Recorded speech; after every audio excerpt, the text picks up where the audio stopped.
வணக்கம் மக்களே, welcome to universe voice Tamil. இன்று நாம் காண இருப்பது அரிச்சந்திரனின் கதை.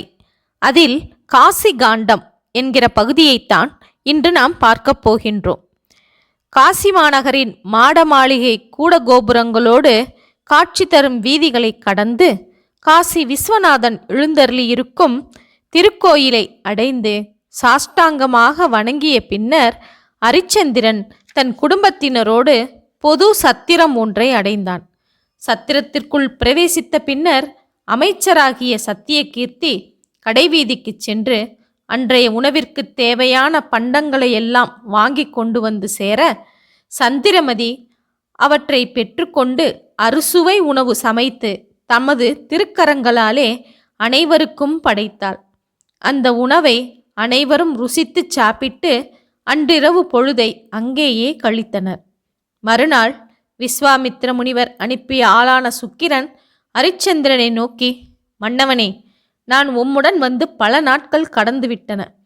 எமது குருநாதருக்கு நீர் தருவதாக கூறிய பொருளை இன்றே தருக. அதனை தந்த பின்னர் தான் உம்மை இந்த இடத்திலிருந்து செல்ல அனுமதிப்பேன் என்று அனல் தெறிக்கும் மொழியோடு அரிச்சந்திரனை நெருங்கிச் சொல்ல, அரிச்சந்திரன் தன் வாக்கை காத்து கொள்வதற்கு உரிய பொருளை எப்படி தருவது என்று எண்ணி கண்களிலே நீர் சோர, உடல் நடுங்க, சற்று நேரம் பதில் ஏதும் கூற இயலாதவனாய் மௌனமானான். தனது கணவராகிய அரிச்சந்திரனின் நிலையை கண்ட சந்திரமதி தனது கண்களிலே நீர் சோர மிக வருந்தி, அரசே, முனிவருக்கு கொடுத்த வாக்கை நிறைவேற்ற இயலாது நீர் அஞ்சி நடுங்குவதை ஏன் என்று ஆறுதலாக கேட்டாள். இதனை கேட்ட அரிச்சந்திரன், அன்பே, நமது பொன் பொருள் நாடு நகரமெல்லாம் முனிவர் முன்னரே பெற்றுக்கொண்டார். என்னிடம் வேறு பொருள் ஏதும் இல்லை என்பதை நீ அறிவாய் அல்லவா என்று தனது மனைவியை நோக்கி பரிதாபமாக கூறினான் அரிச்சந்திரன். இதனை கேட்ட சந்திரமதி, மன்னவனே, நம்மிடம் பொருள் இல்லை என்பதை அறிந்துதானே விஸ்வாமித்திர முனிவர் பொருள் தர வேண்டும் என்று வற்புறுத்துகின்றார். கவலை கொள்ளாதீர்கள். நீர் கொடுத்த வாக்கை காப்பாற்றுவதற்காக என்னையும் நம் புத்திரனையும் கூட தேவதாசனையும் கூட விற்று முனிவரின் கடனை தீர்ப்பீர்களாக என்று கூறினாள். இதை கேட்ட அரிச்சந்திரன், ஐயோ, இது என்ன அநியாயம்! உங்களை விற்ற பின் நான் எங்கனம் உயிர் வாழ்வேன் என்று புலம்பி அழுது அரற்றி கீழே வீழ்ந்தான்.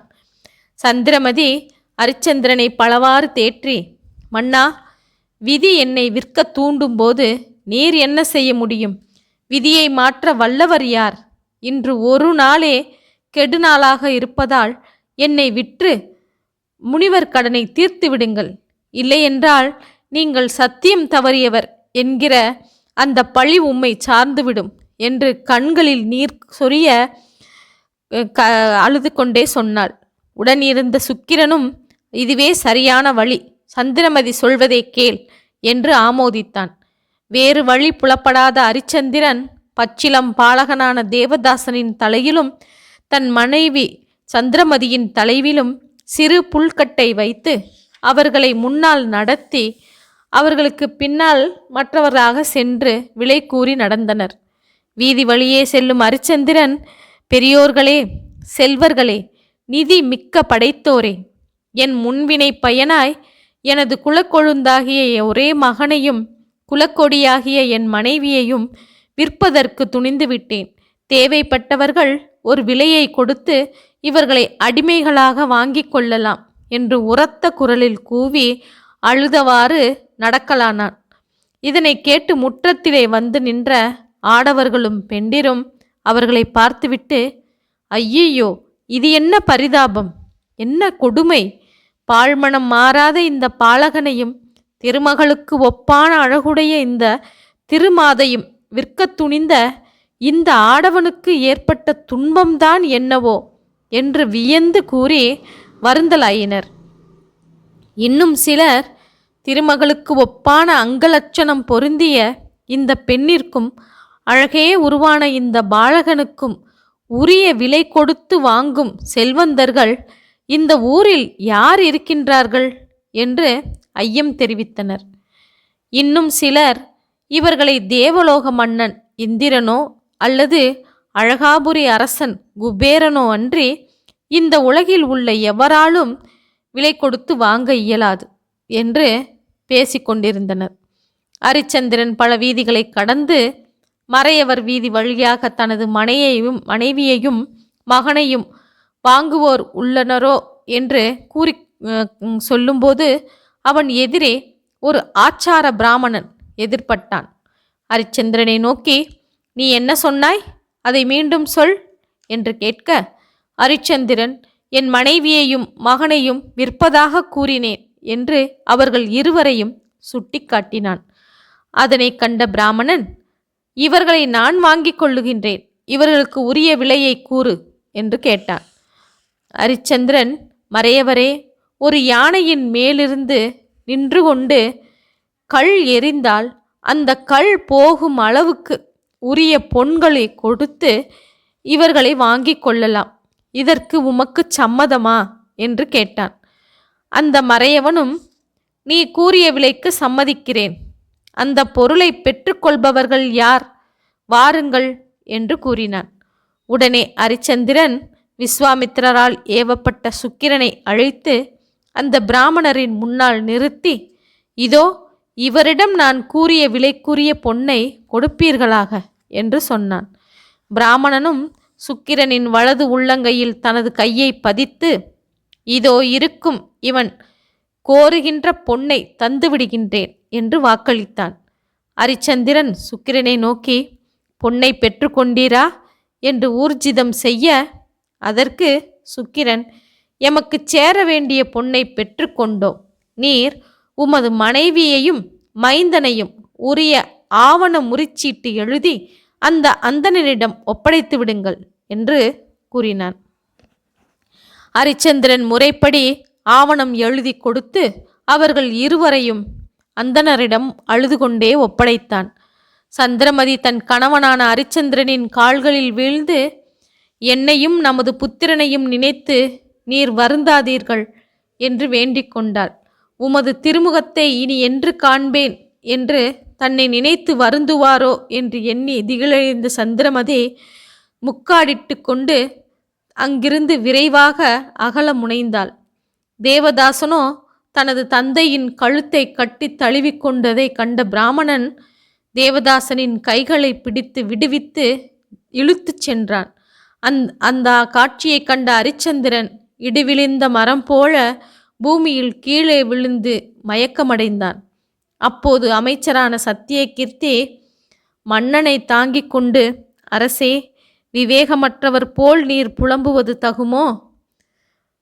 வாருங்கள் என்று அவன் இரு கரங்களை பற்றி அழைக்க, அரிச்சந்திரன் ஒருவாறு தன்னை தேற்றிக்கொண்டு அருகே நின்ற விஸ்வாமித்திரர் அனுப்பிய தூதனான சுக்கிரனை பார்த்து, நான் கொடுப்பதாக வாக்களித்த பொன்னை நீர்தான் பெற்றுக்கொண்டீர்கள் அல்லவா? இன்னும் இங்கே ஏன் தாமதமாக நின்று கொண்டிருக்கின்றீர்கள் என்று கேட்க, அவனோ, அரசே, முனிவருக்கு நீர் தருவதாக வாக்களித்த பொன்னை தந்துவிட்டீர்கள். ஆனால் இத்தனை நாட்களாக நான் உம்மோடு வந்ததற்கான கூலியை கொடுப்பீர்களாக என்று அதிகாரத்துடன் கேட்டான். சுக்கிரனின் மொழியை கேட்ட அரிச்சந்திரன் கண்கள் விரிய, அடப்பாவி என்று மனதிற்குள் நினைத்தபடி, சரி பிராமணரே, உமக்குரிய கூலியை தருகின்றேன், என் பின்னால் வருக என்று கூறி அமைச்சர் சத்தியகீர்த்தியை நோக்கி, அமைச்சரே, என்னையும் விற்று இந்த சுக்கிரனுக்குரிய கூலியை கொடுப்பீராக என்று பணித்தான். இவ்வாறு அரிச்சந்திரன் கூறியதை கேட்ட சத்தியகீர்த்தி, எனது தாய்க்கு நிகரானவராகவும் பாராளும் பேறு பெற்ற மன்னராகவும் திகழ்கின்ற உம்மை நான் விலை கூறி விற்பது நியாயமாகுமா? தர்மமாகுமா? இல்லை இல்லை, உமது பணியாளனாகிய என்னை விற்று இந்த சுக்கிரனுக்குரிய கூலியை கொடுத்து விடுங்கள் என்று அரிச்சந்திரனின் பாதங்களை பற்றி கெஞ்சினான். தனது பாதங்களை பற்றி பூமியில் விழுந்த சத்தியகீர்த்தியை கை கொடுத்து தூக்கி தனது மார்புற தழுவிக்கொண்ட அரிச்சந்திரன், அமைச்சரே, என்னை துன்புறுத்துவதே முனிவரின் குறிக்கோள் ஆகும். அது மட்டுமல்ல, நான் பட்ட கடனுக்காக உன்னை விற்பது என்பது நீதிக்கு புறம்பானது. எனவே என்னை விற்று இவருக்குரிய பொருளை தந்துவிடுங்கள் என்று சுக்கிரனை சுட்டிக்காட்டி கூறுகின்றான். தன் மன்னன் உரைக்கு மறுத்துரைக்க இயலாத சத்தியகீர்த்தி, இந்த கொடுமையை புரிய நான் என்ன பாவம் செய்தேனோ என்று எண்ணி கலங்கியவாறு அந்த நகரின் பல்வேறு வீதிகளின் வழியே அரிச்சந்திரனை விலை கூறிச் சென்றான். அந்த சமயத்தில் வீரவாகு எனும் புலையன் இதை கேட்டு போதை மிகுதியினால் தள்ளாடிய உடலோடும் குளறிய வாயோடும் சத்தியகீர்த்தியை நெருங்கி அரிச்சந்திரனை தனக்கு விற்குமாறு கேட்டுக்கொண்டான். அரிச்சந்திரனும் சத்தியகீர்த்தியை நோக்கி தன்னை இந்த புலையனுக்கே விற்குமாறு கேட்டுக்கொண்டான். சத்தியகீர்த்தி அரிச்சந்திரனை வீரவாகுவுக்கு 16,000 பொன் விலை பேசி விற்பனை ஆவண முறிவுச்சீட்டு எழுதி கொடுத்து பொன்னை பெற்றுக்கொண்டு சுக்கிரனிடம் தந்து மனம் வருந்தியவனாய் மன்னனை விட்டு அகன்று செல்லலானான். அரிச்சந்திரனை விலை கொடுத்து வாங்கிய வீரவாகு தான் சுமந்து வந்த மது இறைச்சி நிரம்பிய காவடியை அரிச்சந்திரன் சுமந்து கொண்டு தன் பின்னே வருமாறு கட்டளையிட்டான். அரிச்சந்திரனும் அவனது கட்டளைப்படி முடை நாற்றம் வீசும் காவடியை சுமந்து புலையர் குடில்களை எல்லாம் கடந்து வீரவாகுவின் குடிசையை அடைந்தான். அதன் பின்னர் வீரவாகு அரிச்சந்திரனை நோக்கி, ஏ பணியாளே, உனது வேலை என்ன தெரியுமா? அதோ தெரிகின்றதே, அந்த சுடுகாட்டில் என் சார்பாக நீ காவல் இருக்க வேண்டும். இங்கு சுட வருகின்ற ஒவ்வொரு பிரேதத்திற்கும் புலையனுக்கு தரப்படும் துண்டு ஒன்றும் கால்பணம் தட்சிணையும் கால்படி வாய்க்கரிசியும் கொடுப்பார்கள். இதில் துண்டையும் கால் பணத்தையும் எனக்கு நீ தந்துவிட்டு வாய்க்கரிசியை நீ பொங்கி சாப்பிட்டு நெறி தவறாமல் காவல் புரிய வேண்டும், சரிதானா என்று மிரட்டினான். அரிச்சந்திரன் தன் எஜமான வீரவாகுவின் அடிபணிந்து சுடுகாட்டை அடைந்தான். அங்கு பிணங்கள் எரிந்து மிஞ்சி நின்ற சிறு துண்டு கட்டைகளையும் பாடை கொம்புகளையும் எடுத்து சிறிய பரன் ஒன்றை அமைத்து கொண்டான். அன்று முன்தினம் பிரேதத்தை வைத்து கொண்டு வந்த பாடை ஒன்றை கட்டிலாக செய்து வைத்து கொண்டு அதிலே அமர்ந்து கொண்டு நால்புறமும் பார்த்தவாறு காவல் புரிந்து வந்தான். சுடுகாட்டிலே தகனம் செய்வதற்காக வரும் பிரேதம் ஒன்றுக்கு கட்டணமாக தரப்படும் முழம் துண்டையும் கால் பணத்தையும் முறைப்படி பெற்றுக்கொண்டு தனது எஜமானனாகிய வீரவாகுவிற்காக எடுத்து வைத்து கொண்டு வாய்க்கரிசியை தானும் பெற்று ஒரு கூடையில் நிரப்பி வந்தான். இது இங்கனம் இருக்க அரிச்சந்திரனை வீரவாகுவிற்கு விற்ற சத்தியகீர்த்தி அன்று இரவு ஒரு சத்திரத்தில் தங்கியிருந்தான். மறுநாள் வீரவாகுவின் விலாசத்தை விசாரித்து அறிந்து கொண்டு அந்த இடத்தை அடைந்தான். அங்குள்ள புலையர் மூலம் அரிச்சந்திரன் சுடலையை காப்பதை கேள்விப்பட்டு பதறிப்போய் பலவாறு நொந்து வாடி அரிச்சந்திரன் காவல் புரியும் சுடலையை தேடி கண்டுபிடித்தான்.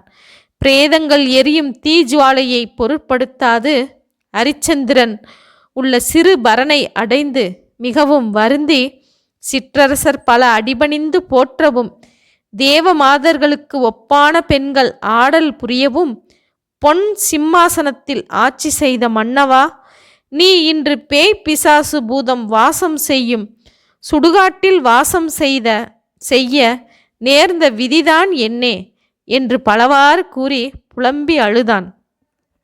அரிச்சந்திரன், அமைச்சரே, பிரம்மனும் திருமாலும் வெல்வதற்கு இயலாத விதியை நம்மால் வெல்ல இயலுமோ? முன்வினை பயனை வெல்பவர் யாருண்டு? எதை நாம் அனுபவிக்க வேண்டுமோ அதை அனுபவித்தே தீருவோம். இதற்காக விசனப்படுவது போன்ற அமைச்சருக்கு அழகாமோ என்று சத்தியகீர்த்தியை தேற்றினாலும் அவனும் தன் விதியை நொந்து கொண்டு தலையில் அடித்து கொண்டு அழுது கொண்டிருந்தான் அரிச்சந்திரன். ஓகே மக்களே, அரிச்சந்திரனின் கதையை கேட்டோமல்லவா? இதன் தொடர்ச்சியை அடுத்த காணொளியில் காணலாம்.